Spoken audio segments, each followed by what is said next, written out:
Your credit score does have an impact on real life results, like being able to rent an apartment. And therefore, if you take the simple steps to maximize it without hurting your financial future, then it kind of makes sense to understand how the game is played. Hey, welcome to the Cash and Kerry podcast. It's a show where expert guests reveal the money wins and mistakes that make us human. Today I'm joined by Doug Hoyes. He's a licensed insolvency trustee at Hoyes, Michaelis and Associates. He's the author of Straight Talk on Your Money, and he's the host of Debt Free in 30, a podcast that's all about money, debt, and how to get out of it. Today we're talking about how to rebuild our credit. Hey, welcome to the show, Doug. Great to be here, Kerry. We need good credit in all areas of our lives, don't we? Yes, and we need credit in the obvious areas because, well, if I'm going to buy a house, then I need to get a mortgage and I want to get as good a rate as I need to get. But you also need good credit for things like renting an apartment. Because if it's a competitive environment and the landlord can look at 12 different applications, they may just decide to pick the one who has the better credit. Let's get a high level look at this, because there is your credit score, your credit report, your credit history. What's the difference between all of them? Because some people want one thing and other people want another. How do they all work together? Yeah, so your credit report is, has got a bunch of information on it, your name, your address, where you work, where you live, how long you've lived there. And then it lists each of the different creditors that you are dealing with now or have dealt with in the past. Information on a credit report, and I'm going to oversimplify it, but in general, it purges after 6 years. So that credit card you had 10 years ago that you closed 10 years ago, it's not showing up on a credit report that someone else is looking at. So that lists all the information. Then the various different lenders and agencies take the information that's on your credit report, do some fancy math that I don't understand because they don't tell me how it works, and they translate that into a credit score. It's a 3-digit number. I think the lowest score you can get is 300. The highest is 900. I've never seen anyone with 900. But each credit score will be different. If you get it from Equifax or TransUnion, almost for sure, it will be slightly different. And it might be considerably different if there's significantly different information on both credit reports. What people focus and obsess on is their credit score, because of course, if you have a higher credit score, that makes you a better person, right? That's how we judge someone's moral character in this country.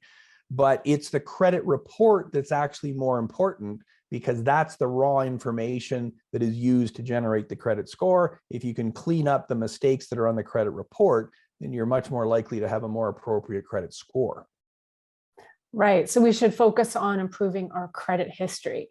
But I'm still obsessed about the score. I mean, I didn't have a great score when I got an apartment. So this is what got me when I moved from British Columbia to Toronto. I hadn't rented an apartment in forever. So I was shocked when my prospective landlord asked for my credit score. And it was tough because my credit score wasn't so great at the time. And I'll tell you why later, and maybe you can make sense of it. But it's really hard when that credit score pops up and you're not ready for it. So what is a good score? Well, it is, what is a good score for what you want to do? So if what you're looking to do is rent an apartment, you are competing with a whole bunch of other people who are probably not multimillionaires. And so in that venue, perhaps a credit score of 650 is perfectly acceptable. If you want to get a good rate on a mortgage, well, something up in the 700s would be better. And obviously, if you're into the 800s, well, then you've got one of the top credit scores there is. So it's a case of what do I need to do, and therefore what score do I need to accomplish that specific borrowing task. Okay, let's look at the factors that affect your score. So in your course, Rebuilding Credit, you say there are 5 factors that affect your credit rating. Yeah, and history tends to be the biggest one. So, which kind of makes sense, right? Right. If I've got a whole bunch of bad debts on my credit report, then that is going to drag down my credit score. So that's certainly the area you want to focus on. The mix of the credit will also have an impact. And then utilization, which is something that you have a considerable amount of control over also has a significant impact on your credit scores. Okay, well, let's talk about credit utilization. Yeah, because this is the one I got wrong in your course. Okay. Well, and because there's a lot of misinformation about this. So utilization is exactly what the word sounds like. How much of my credit am I utilizing? So if I have a credit card that has a $10,000 credit limit, and if I continually carry a balance of $2,000, then my utilization is 20%. I'm using 20% of my available credit. So again, I don't know the exact algorithm that your lender is using to calculate their credit score, and therefore I don't know what credit utilization is the perfect number. My opinion, based on all of the credit reports and scores I have seen, is that the best utilization number is as close to zero as possible. Oh, wow. So, how do you do that? How can you have zero? Well, that's what stumped me. I'm like, how is that possible? Well, you can't, because if I go and buy gas for my car, even if it's only $100 and I've got a $10,000 limit, well, my utilization is not zero. What people don't fully grasp is that your credit report is a snapshot at a point in time. So if my statement balance is due on the 21st of the month and I pay it on the 21st, I never incur any service charges, no interest. I'm completely up to date with my credit card. But if my credit score is computed 3 days before that, when I owed $5,000 on my credit card, my utilization at that point in time was 50%. Right. And that is a higher utilization than zero, and therefore that has the potential to depress your credit score. So that's why my goal is to target as close to zero as possible, not just I want to make sure I've paid it at the end of the month. And again, I'm saying this if your goal is to get as high a credit score as possible. If you don't care, then don't worry about it. Pay your balance when it comes due and you're good. But not realizing that that's how the calculation can work can be depressing your credit score. So your question is, how do I get my utilization as low as possible? Well, I'll tell you what I do. I pay my credit card every week. Now, I've got a credit card that is used for business purposes. We put a lot of our company expenses through it. And so if I didn't pay it pretty regularly, I'd be bumping up against my limit because I don't want to have a massive limit on my card. So I just go in online banking, pay it every week. And that means, number one, I never have to worry about being late with my payments, but I'm also keeping my utilization as low as possible. See, I don't think about that because when I see my credit card statement, it has this big due date at the side of it, right? So I look at that due date and I'm like, okay, that's the rule. That's when I need to pay it by. So I don't think about paying it sooner because in my mind, I'm kind of anchored to that date. But that's a big mistake, isn't it? You're kind of playing the credit card game in that respect. Yeah, I don't believe in due dates. That's not part of my religion. I don't believe in it at all.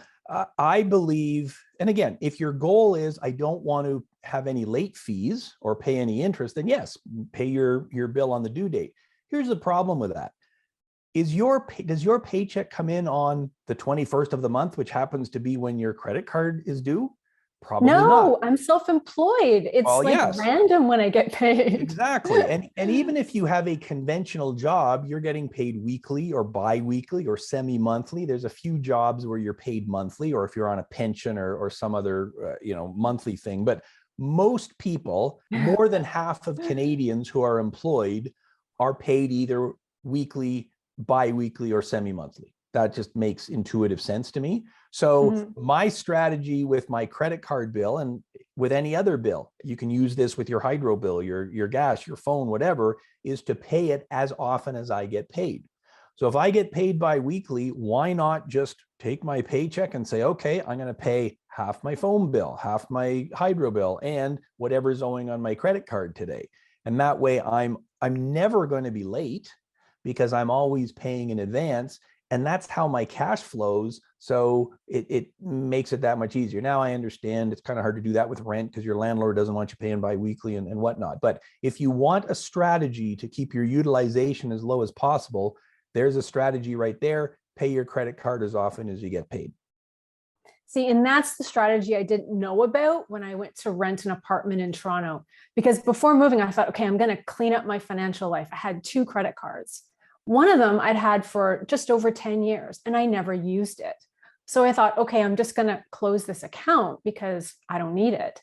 And then I put all my moving expenses on the one credit card I had. So the flights for all my family, packing up my stuff, shipping it across the country. And I essentially maxed out my credit card. So my utilization rate went from near to nothing to all the way to the top. So when I went to get my credit score and to rent an apartment, it was like in the basement. Yeah, It was awful. And there were 2 things there. One was that your utilization was really high on your card, like 100%. But the other was that your history got wiped out. So you had a card with 10 years worth of history that then you canceled. So now what was supporting your credit score disappeared. So if you are getting a car, well, if you have a car loan, for example, and you pay off the car loan, well, once the car loan is paid off, it's no longer debt, it's not there. And that history then begins to disappear because it's now in the past. If you have a credit card and the credit card company says, oh, we're going to upgrade you from a green one to a silver one or a gold one or whatever, fantastic. But if they give you a new credit card with a new number, a new account number, and then cancel your old one, well, now your history has gotten wiped out. That's a brand new card. And again, we talked about it. History is one of the determinants in your credit score. Longer is better. So I'm not saying keep all your old credit cards open, because that has its own problems. You end up using them and getting into even more trouble. But be aware that closing an old thing does have a negative impact on your credit score. So had you come and talked to me many years ago when you were moving to Toronto, I didn't know. Yeah, don't close the old card yet. Use the new card, or maybe put the debt on both cards. And then once you've got the place, okay, fine, pay off the old one and cancel it because you don't need it anymore. Right. So don't close an old account in good standing if you're trying to maximize your credit score. Yeah. And again, I don't want people to listen to this going, oh, Doug Hoyes is telling us how to maximize your credit score. I believe you shouldn't be worried about it at all. You shouldn't be you should ignore it. I think it's much more important to do things like, I don't know, save money. Right. I think that's way more important. And because having cash in your pocket, you don't really care what your credit score is. Do you think Warren Buffett, and I know he's a buddy of yours, I don't want to trash the guy here, but do you think he cares what his credit score is? Well, no. No. He probably carries $1 billion in his pocket. So if you've got cash and can just pay cash or debit for stuff, then your credit score is much less important. So I think it's far more important to focus on real life you having cash. However, as we said at the start, I do understand that your credit score does have an impact on real life results, like being able to rent an apartment. And therefore, if you take the simple steps to maximize it without hurting your financial future, then it kind of makes sense to understand how the game is played. Right. Okay. So where do I start?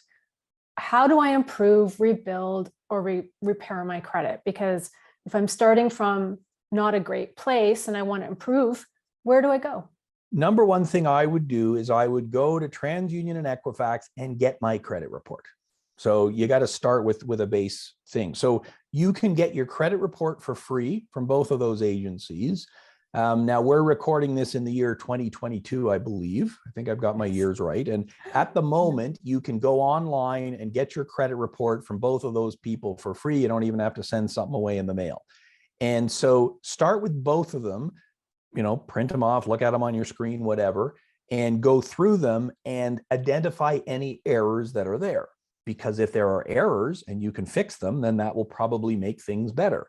And so an error might be that there's a card that isn't even in your name. Someone else has a similar name to you, or the credit bureau has made a mistake. I would be willing to bet that of all the credit reports I've ever looked at in my life, the vast majority have at least one mistake on them. Right. The credit bureaus don't have any particular incentive to make sure the information is perfect, because the only person who's being disadvantaged by imperfect information is you, not the lender. And it's the lender who's really paying the credit bureaus. So they want to keep them happy. If they've got errors on yours, who cares? So you want to go through, identify any errors and fix them. So for example, we said that history is an important thing. How long have you been living at the place you've been living at? The longer you've been there, the higher your credit score will be, all else being equal. So if they're still showing your old address, or if they're showing that you only moved there last week instead of 2 years ago, that's a perfect example of something you want to fix. If they have your employment as your old job, again, that's something you want to fix. Now, if you got a whole lot of debt and you don't want your creditors tracking you down, maybe you don't want an accurate address and an employer name on your credit report. So again, you got to decide what your objectives are, but that's where I would start. Get your credit report, go through it, and then you can, it's called filing a dispute with the bureaus. But again, it's fairly easy to do with TransUnion. You can do it right online. Here's what the mistake is. Once they've corrected it, get a copy of your credit report again, make sure it's corrected. And that's going to get you a long way towards a better score without paying any money or having to do anything crazy. So what if both credit reports have mistakes? They're not the same all the time. I have to go and repair both? Yes. Oh, what a pain in the butt. It is. But again, that's how the game is played. So that's why you got to get both of them, because you don't know what lender is going to be using which credit report. You don't know when you go to apply for that apartment with the landlord, if they're going to pull your credit report. Are they getting it from TransUnion? Or are they getting it from Equifax? You don't know. So you want both of them to be accurate. Generally, they're both pretty close. But I actually talked to one client yesterday who their credit score was considerably different between the two, like 150 points. Like it was huge, because there was one glaring mistake on one of them. So that particular client was renting an apartment. So we said, well, give the good one to the landlord with the higher score on it, and then contact the other one and get that cleaned up. So yes, you definitely want it. You definitely have to do both of them. Yes, it's a pain, but you really don't have any choice in the matter.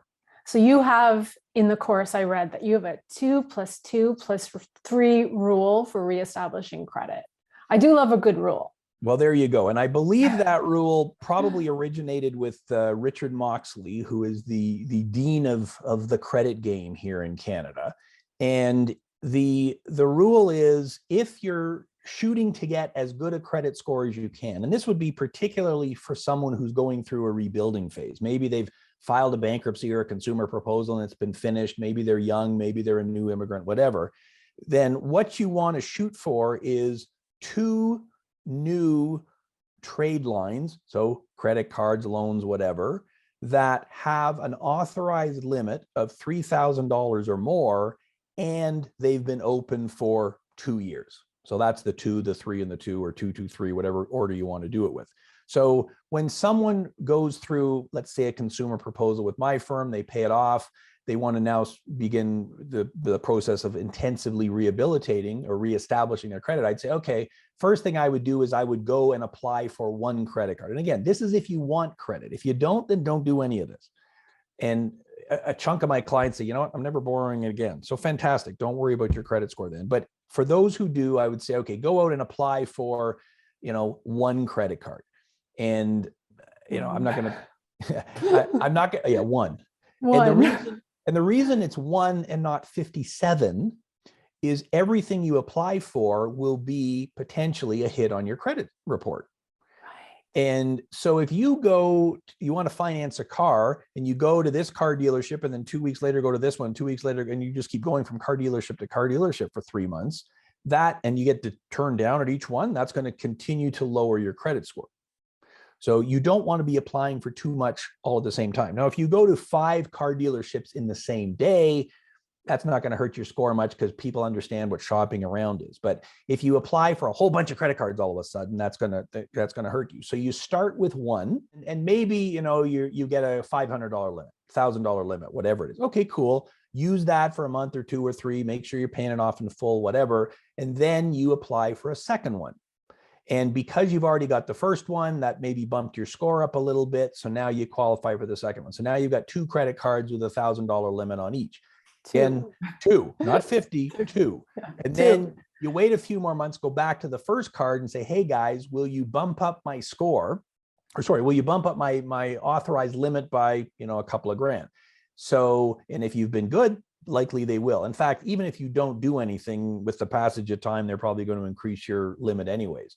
And then again, wait a few months, do that with the second one. So it is quite likely that after doing all those things, and let's say it's now been 2 years since you began the rebuilding process, you've got 2 credit cards with an authorized limit of $3,000 on each. It would be very common, and I've seen this dozens of times with my clients, it would be very common to have a credit score of 700 or higher as a result of that, all else being equal. Wow, that's a huge jump. Well, it depends where you started from. I mean, I've had people who filed a consumer proposal who had a car loan that they were continuing to pay because it's a secured creditor, so it wasn't included in the consumer proposal. That helps support their credit score.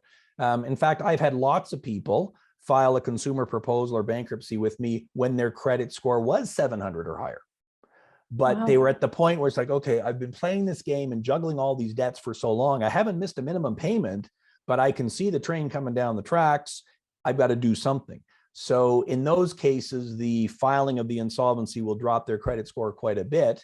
But yes, it is absolutely possible to rebuild if you're prudent and take the obvious steps. Okay, I want to give you an example of 2 different people. Let's say the first person, they have no debt. They're in the enviable position of having no student loan. They've paid off their mortgage. They have no lines of credit. They pay off their credit card all the time, every month. And let's say they have kind of a subpar or average credit score. And then you have person 2 that has a mortgage, a line of credit, multiple credit cards. I mean, they're keeping up with the payments, but they have a significant amount of debt. So how is it possible that person 2 could have a higher credit score than person 1? Because the credit score is not about the person. It is a technique that the lender uses to determine who they should lend to and how much they should charge. So the credit score isn't about you, it's about the lender. It's a marketing tool. It's a marketing tool. Yeah, and so the maximum credit score is assigned to the person who is the best borrower from the point of view of the bank. So to use your extreme example, I've got $1 billion in the bank and I've never had any debt in my life. Well, my credit score will be, I won't have one. I mean, there's nothing to rate me on. So if I go and try to rent an apartment, it's like, sorry, dude, we can't rent it to you because you don't have, it's like you're 18 years old. You've got no score whatsoever. Whereas the person who's playing the game, okay, I'm going to get 5 different credit cards, get a $10,000 authorized limit on each of them, but carry a balance of $1,000 or less. So my utilization is only 10%. And I've got 5 different credit cards. And that's one of the other things that factors into your credit score is the variety of debt that you have. So I've got a credit card and I got a line of credit and I got a car loan and a mortgage. I've got all this debt, but a low utilization. I will have a much higher credit score than that person who has a bunch of cash in the bank, but no debt, which, as you say, makes absolutely no sense if you're looking at it from my point of view as the human being. I am obviously in much better shape financially if I have savings and no debt. But if you're looking at it from the lender's point of view, I don't want someone who's paying off their debt every month. I don't want someone who's got all their money in savings. I want someone who's borrowing, paying interest. That's what I want. And so that's the person we reward with the higher credit score. Right. It seems so backwards. Well, another word would be evil, but okay, let's go with the word of backwards. Yeah. But again, that's why you have to understand what's going on, what's really going on.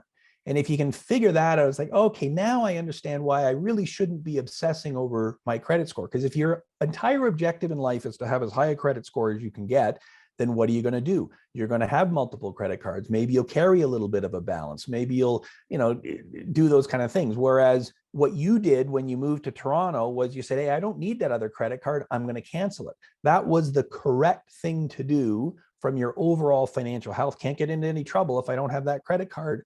but it hurt your credit score. So understanding how it works, I think, allows you to then decide, am I going to live my life for myself, or I'm going to live it for the lenders? It's an important question to ask.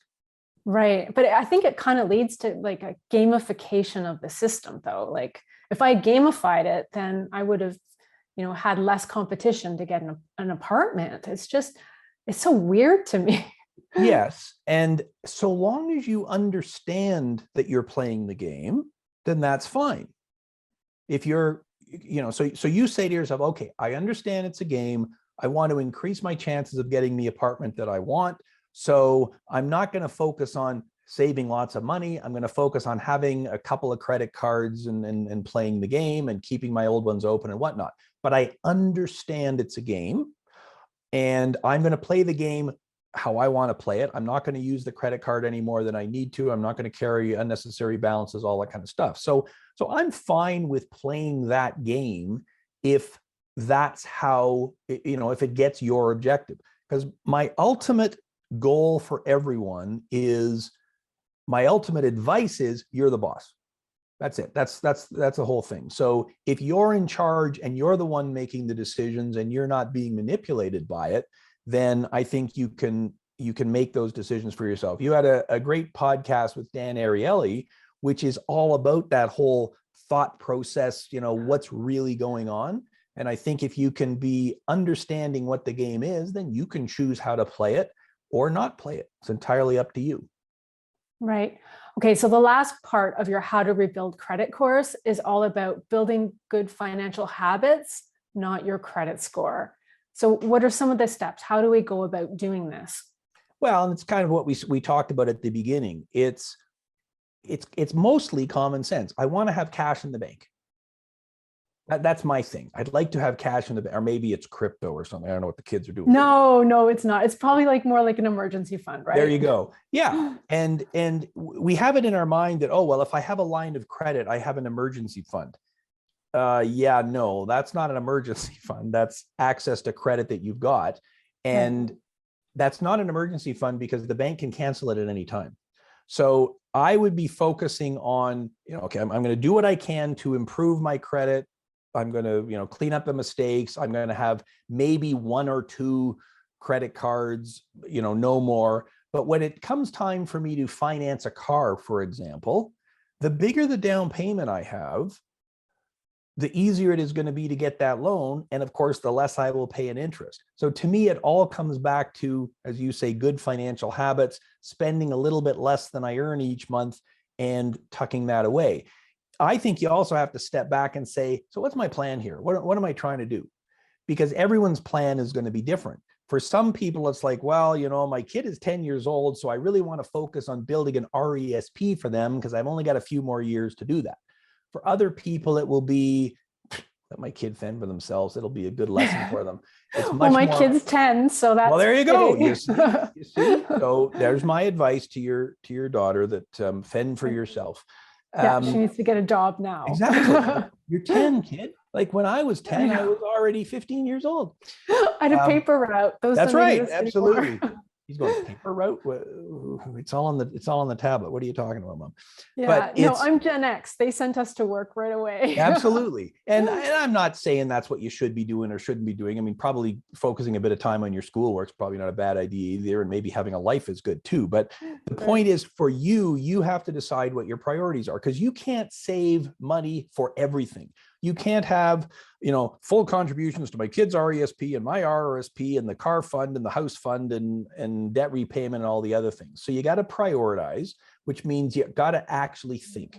So, yeah, that's exactly right. So lock yourself in a room for an hour, maybe grab a beverage. You can decide what kind of beverage it is. And, just brainstorm. What are all the things I'd like to do, of which there's lots of them? I'd like to build a rocket ship. Okay, put it on the list. I don't know if that's feasible or not, and then you can kind of narrow it down and say, well, in terms of urgency, my kid's 10, I can only put money into an RESP till the kid's 16. So I've only got 6 years for that one. Whereas my retirement, because I'm still a young person, I got lots of time, that becomes less of a priority. Or maybe it's it's something different. So you got to factor all those things into it. I don't think we step back and ponder enough. We just sort of, oh, I should be putting it's that time of the year when I should be putting money into an RSP, so I'm going to do it. Okay, does that fit into your overall plan or not? If it does, fantastic. If it doesn't, you mentioned emergency funds, and yeah, I'm a big believer in that. If you put money into an RRSP and then you need it for an emergency, like I need new tires for my car, which is kind of a predictable emergency, now you're taking the money out of your RRSP, you got the tax implications, you've toasted your contribution room. That maybe wasn't the best strategy. So throw it in a TFSA then. At least you can move it in and out if you have to over a period of time. So having that overall plan, I think, is going to save you a lot of heartache over the long term. Right. I mean, one of the steps you also mentioned is you say credit is not your money, it's debt. And I think a lot of people, when they get, an increased credit limit on their credit card, it's like exciting because it's like, oh, somebody likes me, I've done a good job, therefore I've got more money to play with. But it's not. It's possible debt that you might have to carry. Yeah, credit is debt. But right. So why do they call it credit? Well, because credit is a positive, happy word. I like to give credit where credit is due. It's a positive thing.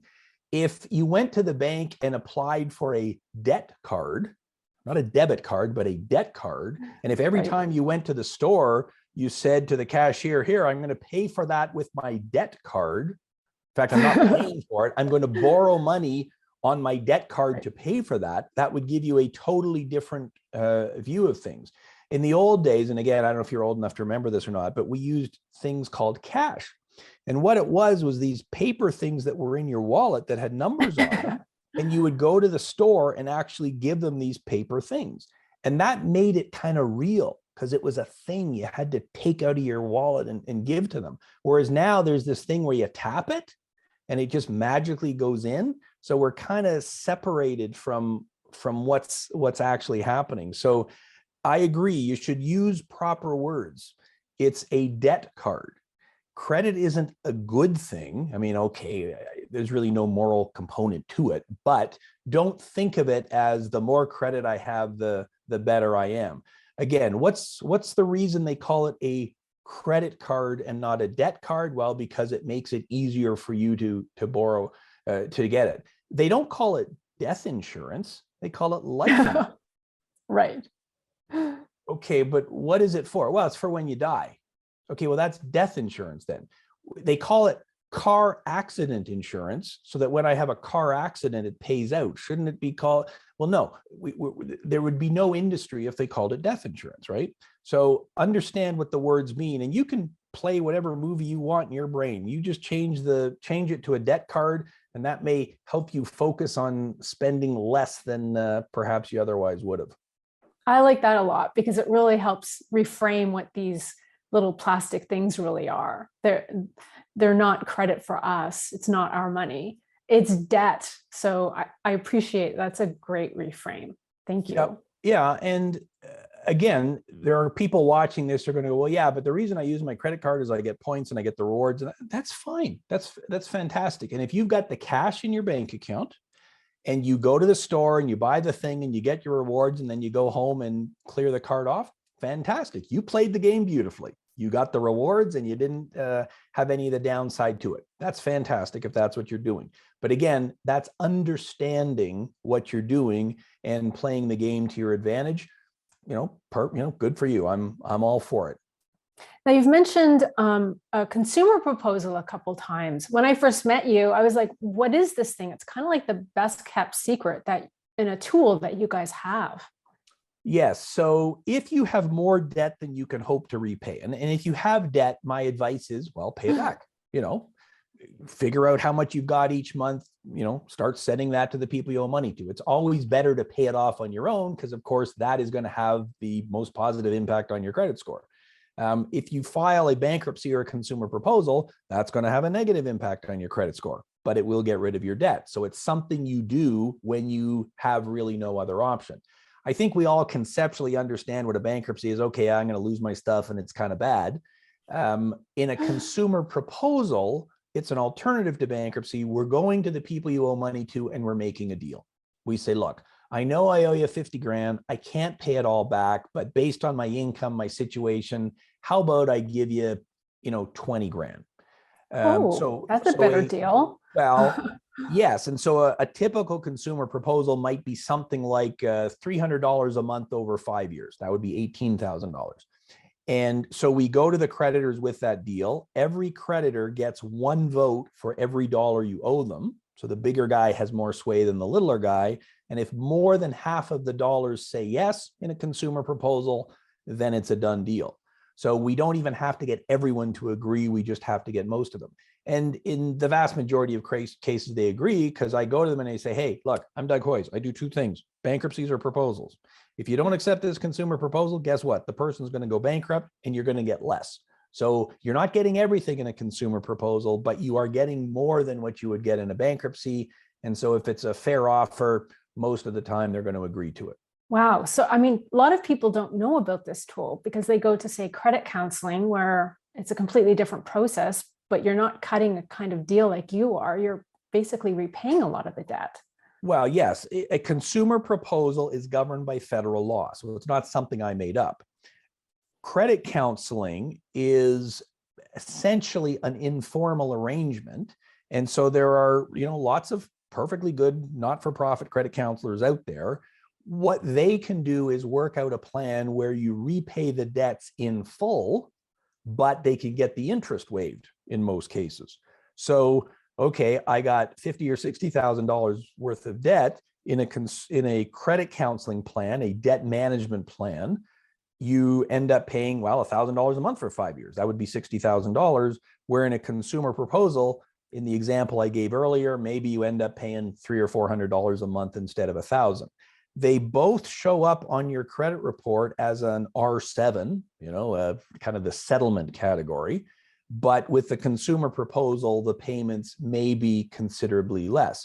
Again, the payments are based on what the creditors will accept, because they have to agree to it. And that's based on what your income is, your assets, and so on. So if you own a house that's got $500,000 in equity because you're in Canada and you bought it 3 weeks ago, then you're not going to be able to get a consumer proposal done where you pay $20,000. But if your income is moderate, you don't have significant assets to repay, then yes, the proposal would be the option. So it's important to understand what the different options are. Consumer proposal isn't right for everyone. So you gotta understand. So my advice to people is talk to a licensed insolvency trustee, because we are licensed by the federal government, and the law says we have to explain your options, not just a thing I'm selling. I have to explain all of them, give you full information so that then you can make an informed decision. Right. So I get a lot of email from people looking for advice, and I said, you should go see a licensed insolvency trustee. And they have this huge fear of doing that because they're afraid that you're going to take all their money away or cash out their retirement. But in the end, they're always happy. They wish they had done it sooner. Yeah, it's kind of like going to the dentist. Okay. Is it? Well, I mean, I in the sense that I'm afraid to do it, because I don't know what's going to happen. I don't know. I'm going to go to the dentist and they're going to chop my head off maybe? I don't know. Well, no, the dentist's job is to figure out what the problem is. And then, here's what the different solutions are. And the solution is almost always better than living with the problem forever. Mm-hmm. So, I mean, you mentioned, we're going to take all your money. Well, no, the rules say, here's how the rules work. So if you, for example, are living in Canada and have an RRSP, the rules say, even if you go bankrupt, you only lose whatever you've put into it in the last year. So if you've been contributing, or maybe your employer's been contributing to your RRSP for many years, you don't lose that when you file a bankruptcy or a consumer proposal. And again, a licensed insolvency trustee can explain all these things to you. The rules are different in each province in Canada as to what you keep, how it all works. But the vast majority, the reason you file a consumer proposal is you don't lose anything. You make payments to your creditors and then you get to keep all your stuff. So you want to talk to someone who has the expertise to explain how it all works, exactly like you would go to a medical professional if you have a medical situation. And you want them to explain, well, why are you suggesting this treatment over that? Even let me explain. I'm going to go on the internet and investigate it too, because of course we don't trust anybody these days. But you should be able to understand quite easily what the suggested solution is, and then you can make the decision for yourself. Right. So you map out a route for people and help them that way. Exactly. And what I don't do when I have a serious medical issue is go on Twitter or I don't know, AOL or whatever the kids are using these days. I would prefer to talk to someone who is actually an expert. Now, I don't know who is an expert. I'm not a medical professional, so I don't know. So I ask them a bunch of questions, and then once I've got that framework in my mind, then I can do some research. But by doing that, you'll realize, yeah, okay, a licensed insolvency trustee, and there's only about 1,000 of us in Canada. So it's not like everybody has this designation. It takes many years to get it, and it's a complicated process. But as a result, we should have the knowledge to fully explain what your options are in language that you can understand so you can make your own decision. Right. So I follow you on Twitter, and every now and then you tweet about something called a credit repair company. How is this different from you, and should you use one? Well, again, I used the word evil once already. So a credit, like, what does that even mean? I don't know. Exactly. I don't know. That's the point. It's kind of like, well, I'm a medical repair person. If you have a medical issue, I will repair it. Wait a minute, isn't that what a doctor does? Oh, well, yeah, but a doctor has to have skills and licenses and stuff. So what these credit repair companies will do is they'll say, yeah, we can fix it for you. Just give us money. Okay, but what can they do that you can't do? So we talked about credit reports. What do? Well, you get a copy of your credit report and you go through it and you tell the credit bureau what's wrong and you clean up those kind of things. That's stuff that you can do yourself. A credit repair company doesn't have any special power other than that. So that's why you got to be kind of leery about those sorts of things. The other, even worse than that is the places that say, oh, we can settle your debts for you. We'll repair your credit by getting you a deal where you only have to pay 20 cents on the dollar to eliminate your debts. Well, wait a minute, didn't we just talk about a consumer proposal? And isn't that a legal process that can only be done by a licensed insolvency trustee? So how can these other companies offer that? Well, it's because what they do is they don't have to follow any rules. They get you to send the money, they assemble a bit of information, and then they call up their, a licensed insolvency trustee that they know and say, hey, I've got this file for you. Here you go. I've already charged the guy $2,000 or $3,000. So off you go and do the work. Now, I, of course, don't accept any of those kind of referrals. I would prefer people come to me directly and not pay any fees, because the law says I am not allowed to charge any fee at all until you actually file the proposal or the bankruptcy with me. There are no upfront fees. I'm not allowed to charge them. So that's one of the ways you know that someone you're dealing with isn't completely reputable, if they are charging upfront fees in our venue. So again, check out the person. What are their qualifications? I keep going back to the medical analogy, but before I have surgery, I'm going to want to know that the doctor has like an MD or something. Like, isn't there some kind of qualifications or something? Like, I'd want to check that out. And so I think if you do some basic research, you can avoid a lot of these scams that are out there. Yeah, I appreciate that. But I think it's getting super hard because you have all these money influencers, and you've got all these social media streams, and you've got people with vested interests in selling you stuff. It's just, all the credentials, right? Everyone seems to have several letters after their name. So I'm glad you could set that straight, because I think it can get really confusing for the average person, right? You Google it and these people buy ads, and sooner or later it's like, how do you know, right? Well, and you had a key phrase there, vested interest. Yeah. So before I enter into any financial transaction with anybody, I'm always, again, in the back of my head saying, what is your vested interest? Why are you suggesting this to me? When I go to the car dealership, I understand what's going on. That person wants to sell me a car. Okay. So if I go to dealer ABC, they're probably going to sell me an ABC car. They're probably not going to sell me a different brand. That's not how it works, right? So you're on guard, your spidey sense is tingling, right? When you go to the car dealership, because you understand the nature of the game. But when you walk into the bank, and I realize nobody's done that for 2 years, but you remember in the old days when we would walk into the physical bank and Right. the bank person would say, "Oh, Ms. Taylor, it's great to see you. We have this investment that we would like to put you in because we see that you have money in your bank account." They Oh, never say hi, nice to see you. they don't. I'm I wish. shocked. I'm shocked at that. But because at the bank, the computer, when you put your card in the machine and punch in the numbers, has, here's the 3 things you should try to sell the person. Maybe it's a credit card, a car loan, maybe it's a mutual fund, whatever. We don't think that that person has a vested interest in selling me something, because we don't think of that person as a salesperson, but they are. And it's the same with these credit repair companies, debt settlement companies, whatever. So what are they doing exactly? Why am I paying the money? And could someone else do that better? If I have a car problem, do I go to a car consultant, or do I just go to a mechanic? Well, we know all mechanics are crooks and they're going to steal from you. Okay, well, so then maybe you should do some research and ask some questions to understand how it works. And I think it's the same in the financial world.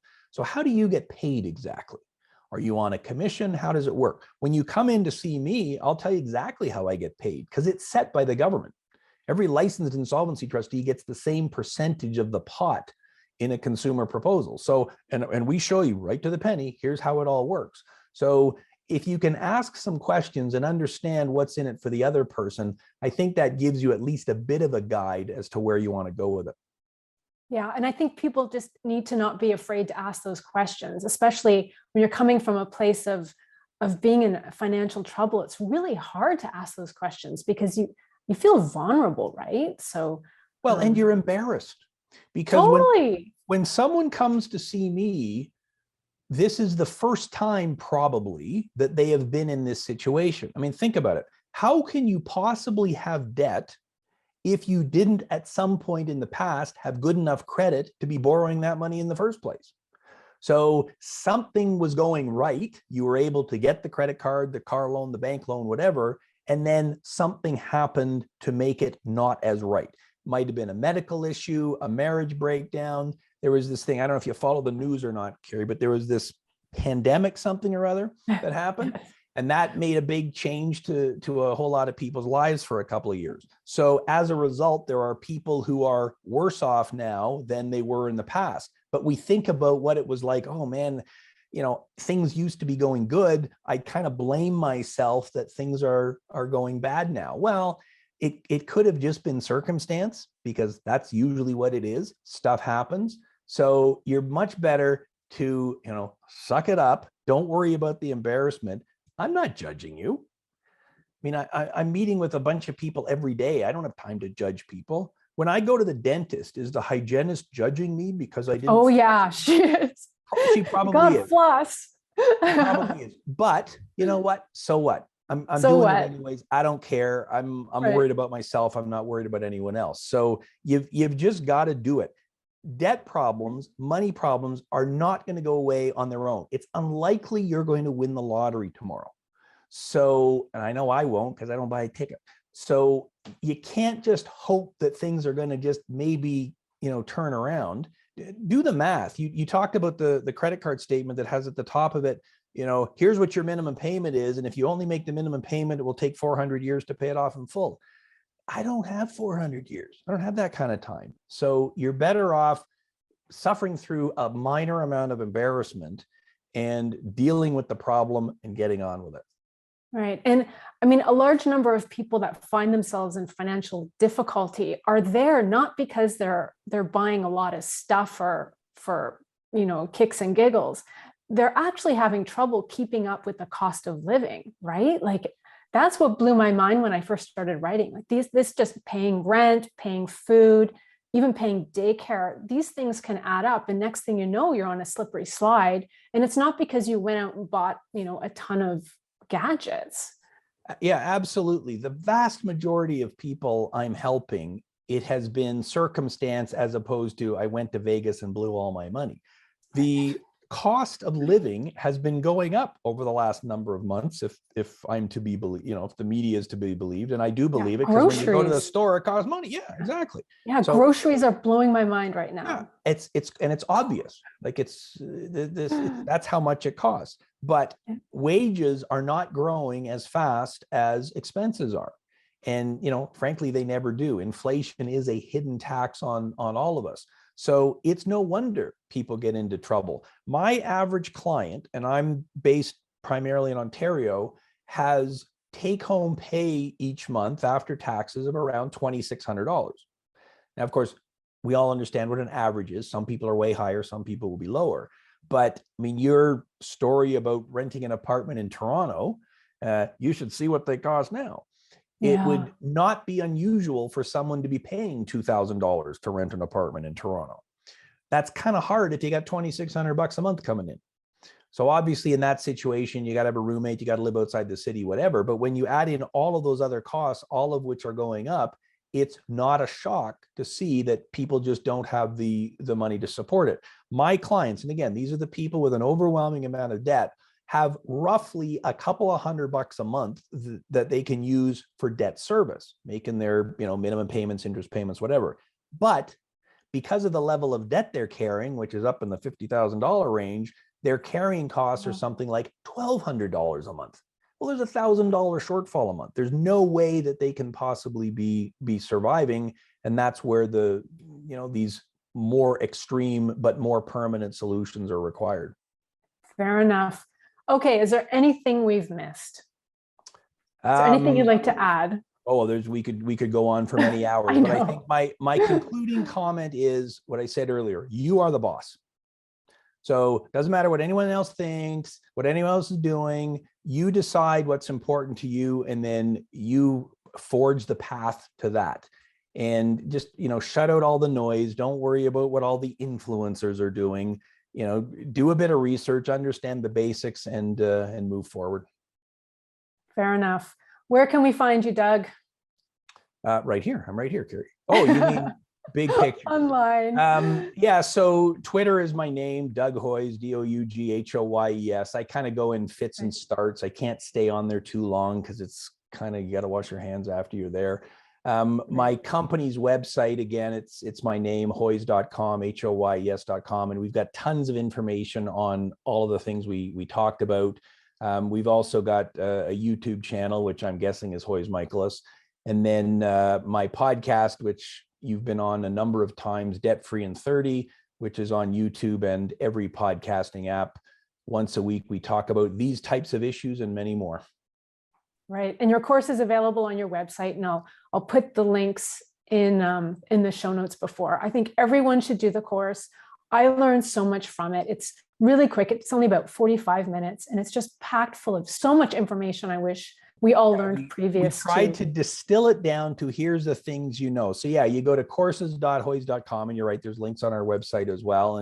And you click the button to sign up, and it doesn't cost anything. We're not selling your email address to anyone. It's just the software we're using to do it. And yeah, I mean, I hope it's informative. And if there's anything that needs to be added to it or people disagree with me on, then hey, reach out. We're always happy to learn new things. Absolutely. Okay, Doug, thank you so much for speaking us today with all things credit. Thank you so much. It's been a very enlightening and absolutely amazing. Thank you. Thanks, Kerry. It's been great. Thanks very much.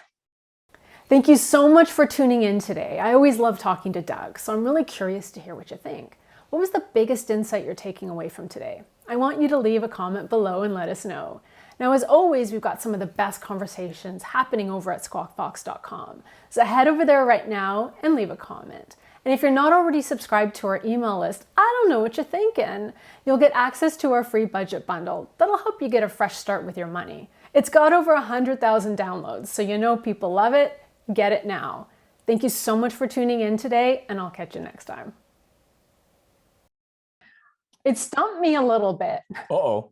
Well, and maybe there's stuff that's wrong in it, in which case you should tell me what we've done wrong so we can fix it. But No, it's right. It just stumped me because I like it when I make mistakes. It's good.